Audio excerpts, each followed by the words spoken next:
अस्सलाम वालेकुम। आज का हमारा नया चैप्टर है वो है प्रोबेबिलिटी का। तो प्रोबेबिलिटी स्टार्ट करने से पहले कुछ टर्म यूज़ होते हैं प्रोबेबिलिटी में जिसका समझना बहुत ज़रूरी होता है। तो पहले हम पढ़ेंगे सेट क्या होता है। पहले सेट की डिफिनेशन आपको कराते हैं। Set is defined as the collection of well defined distinct objects, यानी डिस्टिंक्ट वेल डिफाइंड ऑब्जेक्ट का कलेक्शन मजमुआ। Here, the well-defined mean that any object must be classified as either belonging or not belonging to the set under consideration।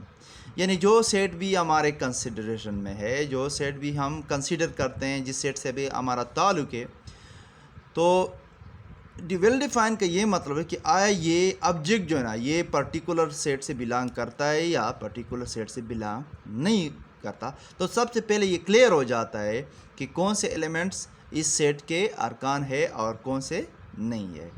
And the term distinct mean that each object must appear in a set only once. असल में distinct का मतलब होता है different, और set में इसका मतलब ये होता है कि सेट में जब भी हम जिस मेंबर को हम लिखते हैं वो सिर्फ एक मर्तबा लिख सकते हैं।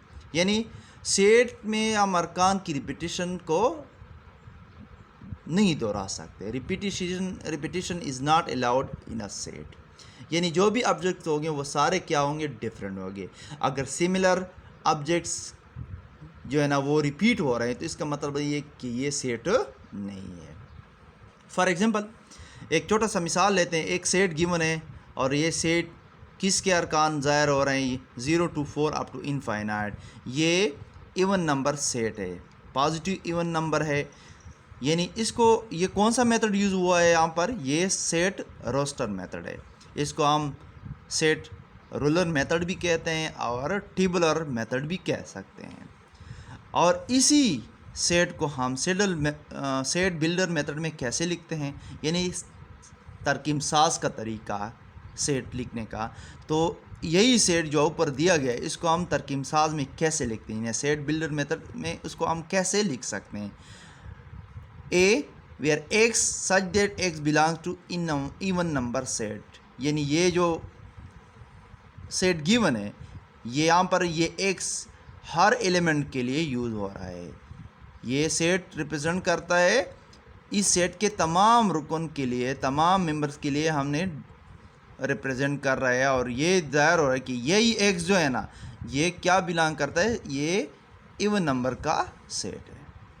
अब हम पढ़ेंगे कि सबसेट क्या होता है। A set consist of some elements and all elements are the member of another set. अगर सेट कोई सेट है उसके कुछ अरकान है या तमाम एलिमेंट्स है वो दूसरे सेट की भी क्या हो, मेंबर हो, तो इसको हम क्या कहते हैं, सबसेट कहते हैं। It is denoted by the symbol this and symbolically if A is a subset of B.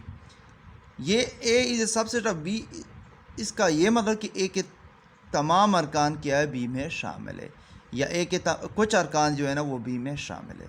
कभी कभार ये होता है कि ए के तमाम अरकान बी में शामिल होते हैं और बी के तमाम अरकान ए में शामिल होते हैं। इसलिए हम ये नीचे जो लाइन लगाते हैं इक्वलिटी के लिए लगाते हैं। अब पढ़ेंगे हम प्रॉपर सबसेट से क्या होते हैं। It is a set if a set A contains some elements in set B. अगर सेट ए के कुछ अरकान सेट बी के भी क्या हो, एलिमेंट हो, but there are some element in set B, और सेट बी के कुछ ऐसे अरकान हो which do not belong to है, जो सेट ए के मेंबर ना हो, तो हम क्या कहते हैं कि सेट ए जो है ना वो सेट बी का क्या है, प्रॉपर सबसेट है। Then A is said to be the proper subset of B and the proper subset is denoted by the symbol this and symbolically A is A sub proper subset of B. इसका ये मतलब है कि ए के तमाम अरकान क्या है, बी में शामिल है, और बी के कुछ ऐसे अरकान होंगे जो सेट ए में नहीं होंगे, इसलिए A is A proper subset of B. Okay, आज के लिए इस टॉपिक के लिए इतना ही काफ़ी है।